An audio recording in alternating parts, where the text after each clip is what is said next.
Hello friends, good morning. Welcome to combat to content. Friends, आज हम जा रहे हैं वर्नावा। वर्नावा फेमस है इसके लक्षा गृह को लेकर। आपने महाभारत टाइम में सुना होगा, जहां पर कौरवों ने पांडवों को जलाने की कोशिश की थी, वही जगह है लक्षा गृह। फ्रेंड्स, आज हम जाकर के देखेंगे महाभारत टाइम के कितने प्रूफ्स आज भी जिंदा हैं, जिनको हम देख सकते हैं। फ्रेंड्स, हम लोग निकले हैं मेरठ से वर्नावा के लिए इस रास्ते से। रास्ता काफ़ी अच्छा है फ्रेंड्स। यहाँ पर दोनों तरफ आपको मिलेंगे गन्ने के खेत और रास्ते में मिलेंगे आपको बहुत सारे कोलू, जहाँ पर आपको गुड़ बनता हुआ भी मिलेगा। फ्रेंड्स, वर्नावा है मेरठ से अप्रॉक्स 37 किलोमीटर और बागपत से है 32 किलोमीटर। वर्नावा आता है बागपत डिस्ट्रिक्ट के अंदर ही। तो फ्रेंड्स, अभी हम चलते हैं वर्नावा के लिए। वहाँ की क्या कहानी थी वो मैं आपको वहाँ जाकर ही बताऊँगा। अभी हम पहुंच गए हैं वर्नावा और यहाँ पर ये है एक एंट्री गेट। ये रास्ता जाता है ऊपर लक्षा गृह के लिए। इन्हीं पतले रास्तों का इस्तेमाल करते हुए हम लोग पहुंचे ऊपर, अपनी गाड़ी करी पार्क और ये पतला पगडंडियों वाला रास्ता ही जाता है उधर गुफाओं के लिए, जिन गुफाओं का इस्तेमाल पांडवों ने आग से बचकर निकलने के लिए किया था। तो पहले चलकर देखते हैं उन गुफाओं को। अगर यहाँ की स्टोरी मैं आपको शॉर्ट में बताऊं तो ये जो आप एरिया देखेंगे, ये आसपास के एरिया से थोड़ा सा उठा हुआ एरिया है। आसपास का एरिया प्लेन्स है और ये थोड़ा सा टीलानुमा जगह है। इस एरिया को ही उस समय वर्णावत कहा जाता था और ये आता था हस्तिनापुर राज्य के अंडर में। हस्तिनापुर के जो राजा होते थे और जो उनके बच्चे होते थे, राजकुमार होते थे, वो यहाँ पर कुछ समय के लिए आते थे और अपना अच्छा समय व्यतीत करते थे। यहाँ घूमते थे, फिरते थे और शिकार वगैरह करते थे, क्योंकि ये जो एरिया है काफ़ी अच्छा है। और यहाँ पर दो नदियाँ निकलती हैं, एक साइड से हिंडन रिवर है और एक साइड से कृष्णा रिवर है। आज वो नदियाँ नाले के रूप में बन चुकी हैं, पर उस समय ये नदियाँ काफ़ी बड़ी होती थी और यहाँ पर काफ़ी घने घने जंगल होते थे। तो इसलिए वो लोग यहाँ पर आते थे और अपना कुछ अच्छा टाइम स्पेंड करते थे। इसी चीज़ का फ़ायदा उठाते हुए दुर्योधन और शकुनी ने ये प्लान बनाया था कि पांडवों को यहाँ पर लेकर के आया जाएगा और उनको कुछ समय के लिए यहाँ पर महल में रखा जाएगा, जिसमें कि आग लगा करके उनको मार दिया जाएगा। अपने ही इस प्लान को बनाने के लिए उन्होंने अपने साथ में शामिल किया था अपने एक मंत्री पुरोचन को, जिसकी मदद से उन्होंने यहाँ पर एक महल का निर्माण कराया, जिसका नाम लक्षा गृह रखा गया। गुफा के लिए रास्ता किधर से है? तो घर के ही मिला नहीं, सब इधर से होगा। इधर से है। अच्छा, आप लोग आ रहे हो क्या? आप लोग भी उधर ही जा रहे हो क्या?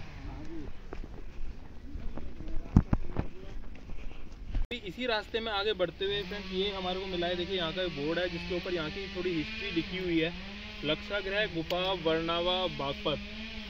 वर्नावा की पहचान महाभारत में वर्णित वर्णावत से की गई है।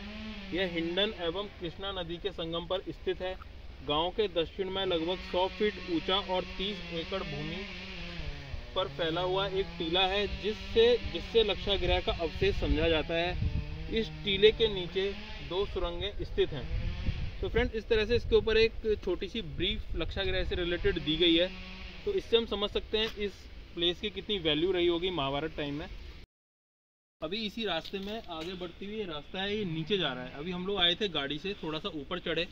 ये जो प्लेस था, ये थोड़ा जगह आसपास की जगह से थोड़ा उठा हुआ प्लेस है, आप बोल सकते हैं टीला है एक छोटा सा। और अभी हम लोग जा रहे हैं तो ये रास्ता हमारे को नीचे लेकर के जा रहा है दोबारा। तो आगे इससे चलते हैं आगे। लक्षा गृह को जलाने के प्लान का आभास विदुर को पहले ही हो गया था, जिससे कि उन्होंने पांडवों को सचेत कर दिया था और एक मजदूर की मदद से यहाँ पर एक गुफा का निर्माण कराया, जिससे कि पांडवों और उनकी माता कुंती ने निकल करके अपनी जान को बचाया।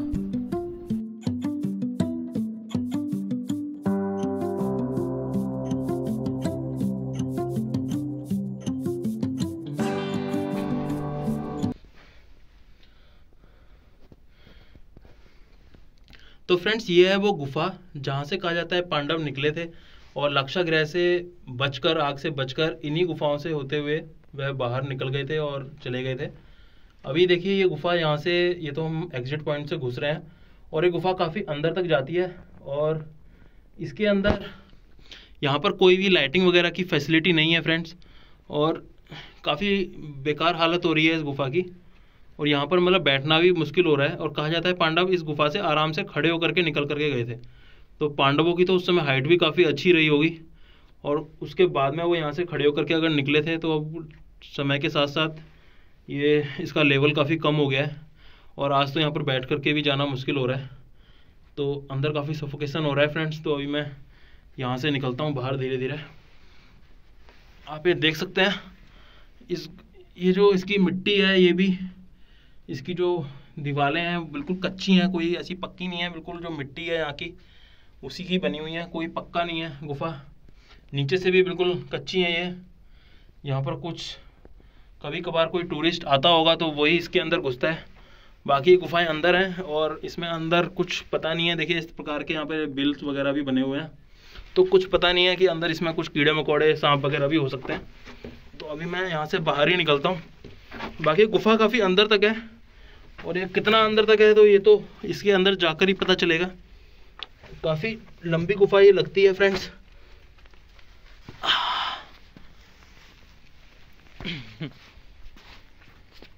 तो फ्रेंड्स अभी मैं खड़ा हूँ इधर गुफा के सामने। आप ये देख सकते हैं यहाँ पर ऐसी दो गुफाएं हैं, एक ये गुफा है और एक ये सामने गुफा है। दो गुफा यहाँ पर है। ऊपर टीले के ऊपर पांडवों का महल बनाया गया था जिसको लक्षागृह बोला गया, और जब उसमें आग लगी तो पांडव बचकर इन्हीं गुफाओं से बाहर निकले थे। ये इसके ऊपर आप ये फ्रेम देख सकते हैं, ईंटों का और पत्थरों का ये जो फ्रेम बना हुआ है, ये बाद में इन गुफाओं को सेफ रखकर इनको प्रोटेक्ट करने के लिए लंबे टाइम तक, ये ताकि इनको कुछ नुकसान ना पहुंचे, उसके लिए बनाया गया है। पर इसको भी बने हुए काफ़ी टाइम हो गया है।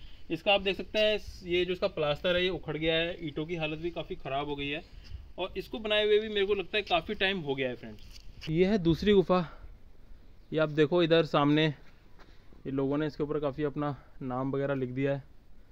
पत्थर वगैरह से इसको काफ़ी प्रोटेक्ट करने की कोशिश तो की गई है कि ये बची रहें। ये एविडेंस जो हमारे महाभारत टाइम के बचे हुए हैं ये बचे रहें और हम इनको देख सकें आकर, पर मुझे लगता नहीं है कि इनको देखने के लिए कोई आता होगा। ये गुफा काफ़ी छोटी लग रही है उसके हिसाब से भी, और उससे ज़्यादा ये ख़तरनाक भी लग रही है, क्योंकि इसके अंदर मिट्टी भी ऊपर से झड़ रही है धीरे धीरे। तो ये मैं आपको इधर से बाहर से ही दिखा देता हूँ। ये काफ़ी अंदर तक गई हुई है ये भी। तो दोस्तों अभी ये मेरे दोनों तरफ आप ये दो गुफाओं को देख सकते हैं, एक राइट साइड में और एक लेफ्ट साइड में है। एक्चुअली ये दोनों गुफाएं एक ही गुफा का पार्ट है। ये पहले कभी यहाँ टीले की जो मिट्टी थी उसकी स्लाइडिंग हुई और वो ऊपर से हट गई, तब जाकर ये दो गुफाएं हमारे को देखने को मिली। ये गुफा यहाँ से आगे सीधे निकल जाती थी हिंड नदी के किनारे पर, जहाँ से पांडव एक्चुअली में निकल करके चले गए थे। पर आगे का जो हिस्सा है वह समय के साथ साथ मिट्टी में ही दब गया है, और अभी हमारे पास में ये ही एक इसका प्रूफ बचा हुआ है। अभी यहाँ से चलते हैं टीले के ऊपर चोटी पर और देखते हैं वहाँ पर लाक्षागृह के बचे कुचे अवशेषों को। टीले के ऊपर बनाए गए उस महल को लाक्षागृह इसलिए कहा जाता था क्योंकि उसके अंदर जो सबसे ज़्यादा एलिमेंट का यूज़ किया गया वह था लाक्ष। लाक्ष एक संस्कृत का वर्ड है जिसका हिंदी में मतलब लाख से होता है।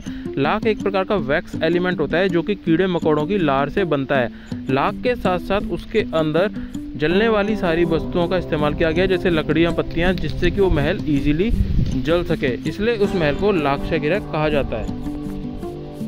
लाख का प्रोडक्शन दोस्तों आज भी होता है, और रांची के पास में एक लैक रिसर्च ऑफ इंस्टीट्यूट भी है जो इसके प्रोडक्शन पर ध्यान देता है। अभी हम आ गए हैं इधर टीले के ऊपर।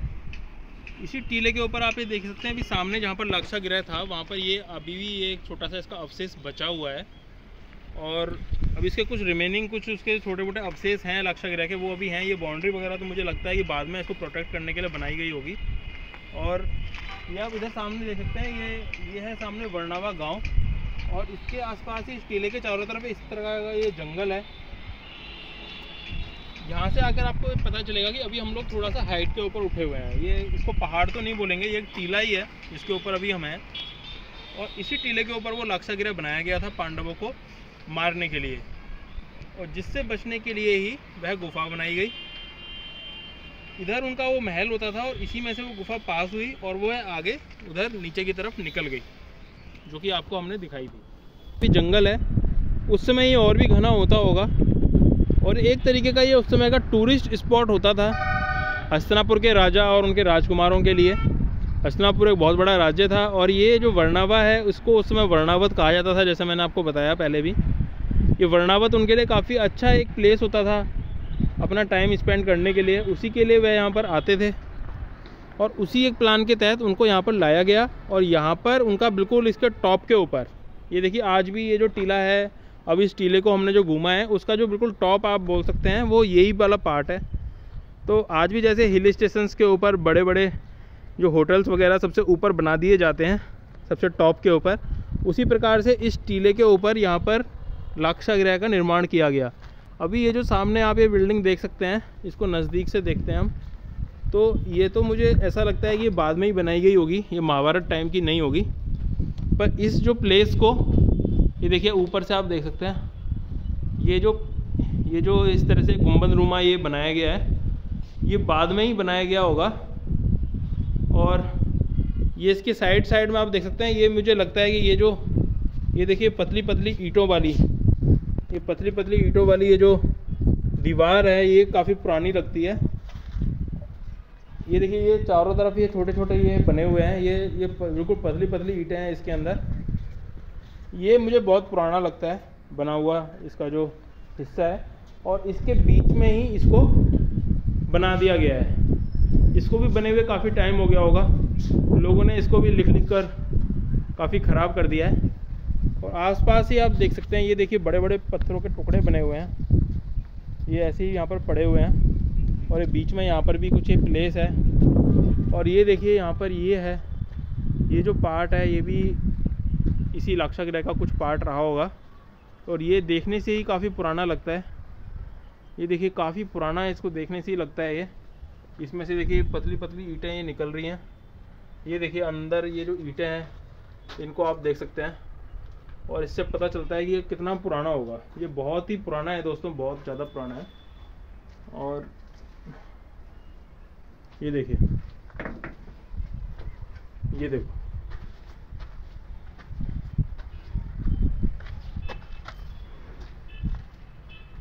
ये देखिए दोस्तों, ये काफ़ी पुराना है। और बस आप ये बोल सकते हैं कि ये बहुत ही बचे कुचे कुछ अवशेष रह गए हैं लाक्षागृह के और हमारे महाभारत के।